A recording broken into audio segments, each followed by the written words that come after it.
While Mr. Ware stood thus on the doorstep, through a minute of formless musing, the priest and the girl came out, and, somewhat to his confusion, made him one of their party.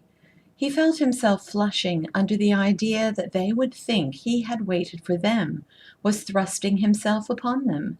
The notion prompted him to bow frigidly in response to Father Forbes's pleasant, "I am glad to meet you, sir," and his outstretched hand. "I dropped in by the merest accident," Theron said. "I met them bringing the poor man home, and quite without thinking, I obeyed the impulse to follow them in and didn't realize—" He stopped short, annoyed by the reflection that this was his second apology. The girl smiled placidly at him the while she put up her parasol. "It did me good to see you there," she said, quite as if she had known him all her life.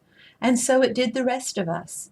Father Forbes permitted himself a soft little chuckle, approving rather than mirthful, and patted her on the shoulder with the air of being 50 years her senior instead of 15.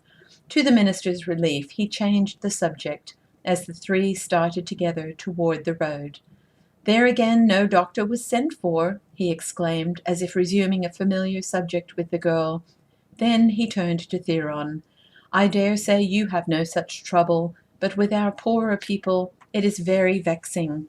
They will not call in a physician, but hurry off first for the clergyman. I don't know that it is altogether to avoid doctors' bills, but it amounts to that in effect. Of course, in this case it made no difference, but I have had to make it a rule not to go out at night unless they bring me a physician's card with his assurance that it is a genuine affair. Why, only last winter I was routed up after midnight and brought off in the mud and pelting rain up one of the new streets on the hillside there, simply because a factory girl who was laced too tight had fainted at a dance. I slipped and fell into a puddle in the darkness, ruined a new overcoat, and got drenched to the skin. And when I arrived, the girl had recovered and was dancing away again, 13 to the dozen. It was then that I made the rule. I hope, Mr. Ware, that Octavius is producing a pleasant impression upon you so far?" "I scarcely know yet," answered Theron. The genial talk of the priest, with its whimsical anecdote, had in truth passed over his head. His mind still had room for nothing but that novel deathbed scene, with the winged captain of the angelic host, the Baptist, the glorified fisherman, and the preacher all being summoned down in the pomp of liturgical Latin to help McAvoy to die. "If you don't mind my saying so," he added hesitatingly, "what I have just seen in there did make a very powerful impression upon me." "It is a very ancient ceremony," said the priest, "probably Persian, like the baptismal form, although, for that matter, we can never dig deep enough for the roots of these things. They all turn up Turanian if we probe far enough. Our ways separate here, I'm afraid. I am delighted to have made your acquaintance, Mr. Ware. Pray look in upon me, if you can as well as not. We are near neighbors, you know." Father Forbes had shaken hands and moved off up another street some distance before the voice of the girl recalled Theron to himself. "Of course you knew him by name," she was saying, "and he knew you by sight, and had talked of you, but my poor inferior sex has to be introduced. I am Celia Madden. My father has the wagon shops, and I play the organ at the church." I am delighted to make your acquaintance," said Theron, conscious as he spoke that he had slavishly echoed the formula of the priest. He could think of nothing better to add than, "Unfortunately, we have no organ in our church." The girl laughed as they resumed their walk down the street. "I'm afraid I couldn't undertake to," she said, and laughed again. Then she spoke more seriously. "That ceremony must have interested you a good deal, never having seen it before. I saw that it was all new to you, and so I made bold to take you under my wing, so to speak." "You were very kind," said the young minister. "It was really a great experience for me. May I ask, is it a part of your functions, in the church I mean, to attend these last rites?" "Mercy, no," replied the girl, spinning the parasol on her shoulder and smiling at the thought. No, it was only because McAvoy was one of our workmen, and really came by his death through father sending him up to trim a tree. Anne McAvoy will never forgive us that the longest day she lives. Did you notice her? She wouldn't speak to me. After you came out, I tried to tell her that we would look out for her and the children, but all she would say to me was, "And what would a wheelwright and him the father of a family be doing up a tree?" They had come now upon the main street of the village, with its flagstone sidewalk overhung by a lofty canopy of elm boughs.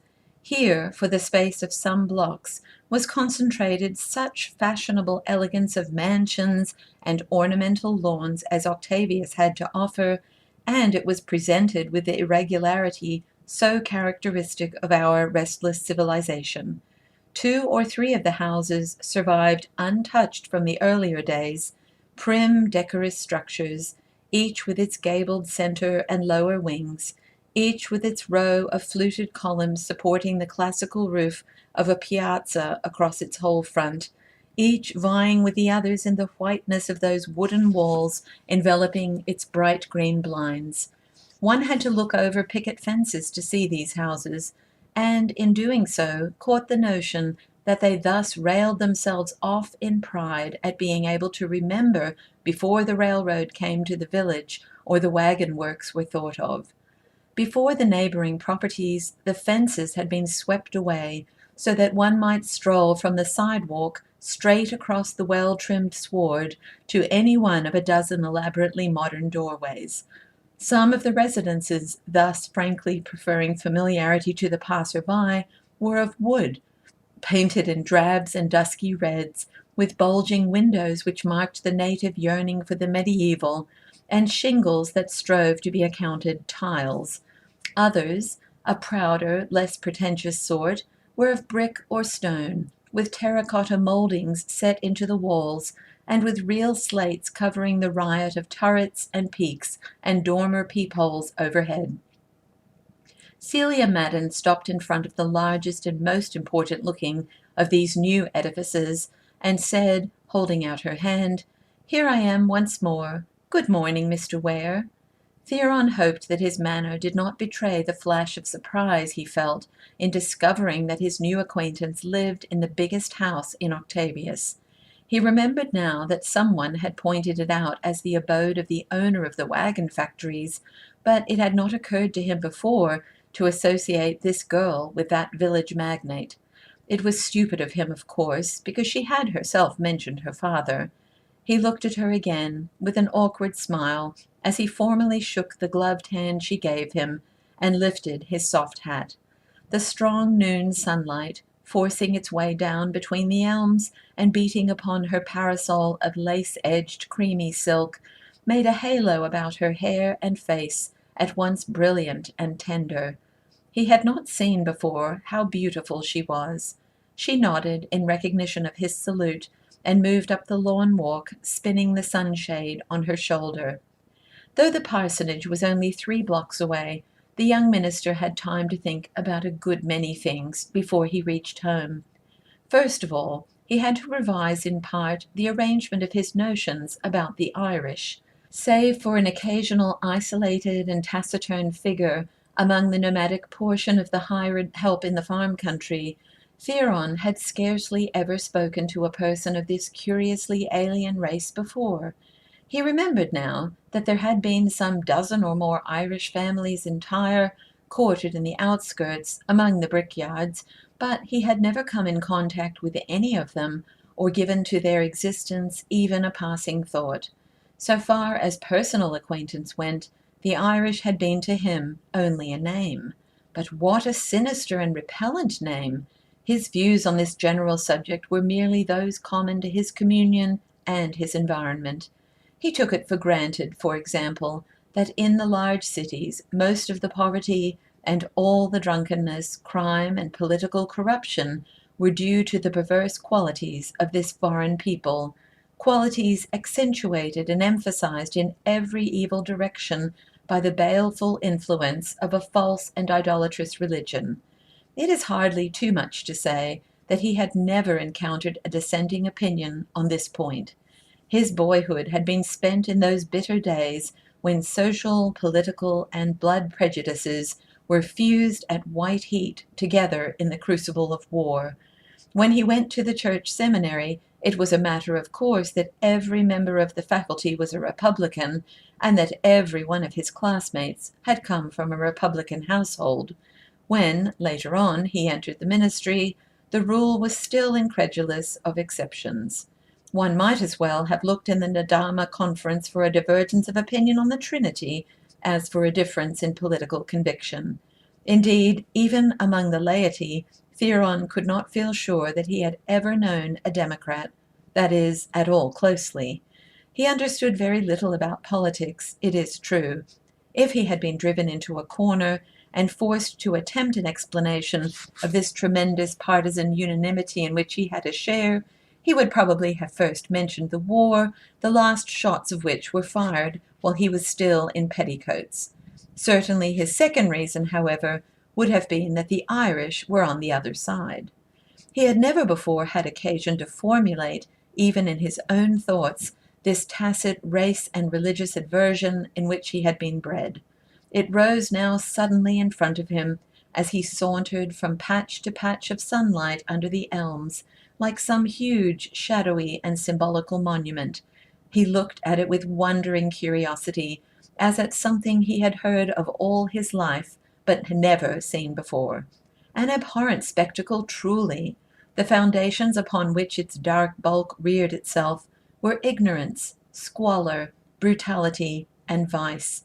Pigs wallowed in the mire before its base, and burrowing into this base were a myriad of narrow doors, each bearing the hateful sign of a saloon, and giving forth from its recesses of night the sounds of screams and curses.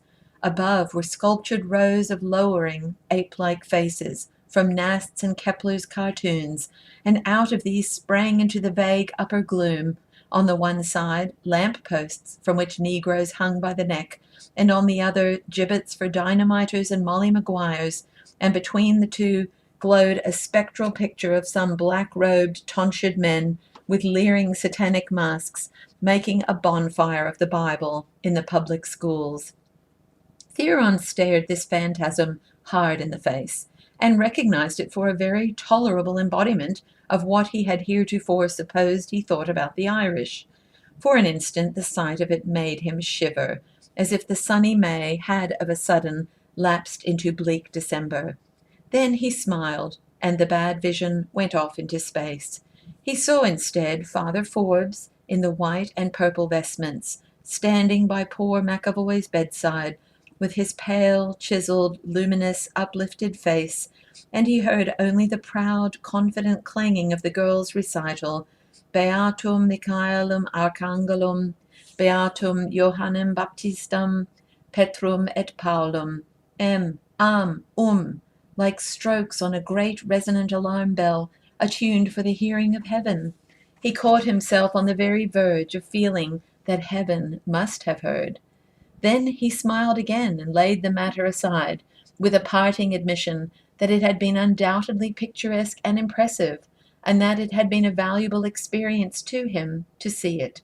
At least the Irish, with all their faults, must have a poetic strain, or they would not have clung so tenaciously to those curious and ancient forms. He recalled having heard somewhere, or read it might be, that they were a people much given to songs and music, and the young lady, that very handsome and friendly Miss Madden, had told him that she was a musician. He had a new pleasure in turning this over in his mind. Of all the closed doors which his choice of a career had left along his pathway, no other had for him such a magical fascination as that on which was graven the lute of Orpheus. He knew not even the alphabet of music, and his conceptions of its possibilities ran but little beyond the best of the hymn-singing he had heard at conferences. Yet, none the less, the longing for it raised on occasion such mutiny in his soul that more than once he had specifically prayed against it as a temptation. Dangerous though some of its tendencies might be, there was no gainsaying the fact that a love for music was in the main an uplifting influence, an attribute of cultivation. the world was the sweeter and more gentle for it, and this brought him to musing upon the odd chance that the two people of Octavia's who had given him the first notion of polish and intellectual culture in the town should be Irish. The Romish priest must have been vastly surprised at his intrusion, yet had been at the greatest pains to act as if it were quite the usual thing to have Methodist ministers assist at extreme unction. And the young woman, how gracefully, with what delicacy, had she comprehended his position and robbed it of all its possible embarrassments. It occurred to him that they must have passed there in front of her home the very tree from which the luckless wheelwright had fallen some hours before, and the fact that she had forborne to point it out to him took form in his mind as an added proof of her refinement of nature. The midday dinner was a little more than ready when Theron reached home and let himself in by the front door. On Mondays, owing to the moisture and clutter of the weekly washing in the kitchen, the table was laid in the sitting-room, and as he entered from the hall, the partner of his joys bustled in by the other door, bearing the steaming platter of corned beef, dumplings, cabbages, and carrots, with arms bared to the elbows and a red face. It gave him great comfort, however, to note that there were no signs of the morning's displeasure remaining on this face, and he immediately remembered again those interrupted projects of his about the piano and the hired girl. "Well, I'd just about begun to reckon that I was a widow," said Alice, putting down her fragrant burden. There was such an obvious suggestion of propitiation in her tone that Theron went around and kissed her. He thought of saying something about keeping out of the way because it was Blue Monday, but held it back lest it should sound like a reproach. "Well, what kind of a washerwoman does this one turn out to be?" he asked after they were seated, and he had invoked a blessing, and was cutting vigorously into the meat. "Oh, so," replied Alice. "She seems to be particular, but she's mortal slow. If I hadn't stood right over her, we wouldn't have had the clothes out till goodness knows when. And of course she's Irish."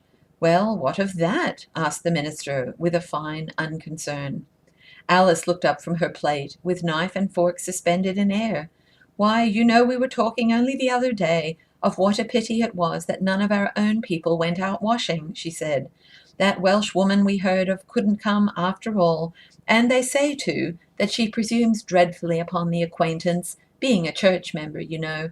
So we simply had to fall back on the Irish, and even if they do go and tell their priest everything they see and hear, why, there's one comfort, they can tell about us and welcome. Of course I see to it she doesn't snoop around in here." Theron smiled. "That's all nonsense about their telling such things to their priests," he said with easy confidence. "Why, you told me so yourself," replied Alice briskly, "and I've always understood so, too. They're bound to tell everything in confession. That's what gives the Catholic Church such a tremendous hold. You've spoken of it often." "It must have been by way of a figure of speech," remarked Theron, not with entire directness. "Women are great hands to separate one's observations from their context, and so give them meanings quite unintended. They are also great hands," he added genially, "or at least one of them is, at making the most delicious dumplings in the world. I believe these are the best even you ever made." Alice was not unmindful of the compliment, but her thoughts were on other things. "I shouldn't like that woman's priest, for example," she said, "to know that we had no piano. But if he comes and stands outside our house every night and listens, as of course he will," said Theron with much gravity, "it is only a question of time when he must reach that conclusion for himself. Our only chance, however, is that there are some 1,200 other houses for him to watch, so that he may not get around to us for quite a spell. Why, seriously, Alice, what on earth do you suppose Father Forbes knows or cares about our poor little affairs, or those of any other Protestant household in this whole village? He has his work to do, just as I have mine, only his is 10 times as exacting in everything except sermons, and you may be sure he is only too glad when it is over each day, without bothering about those things that are none of his business." "All the same, I'm afraid of them," said Alice, as if argument were exhausted.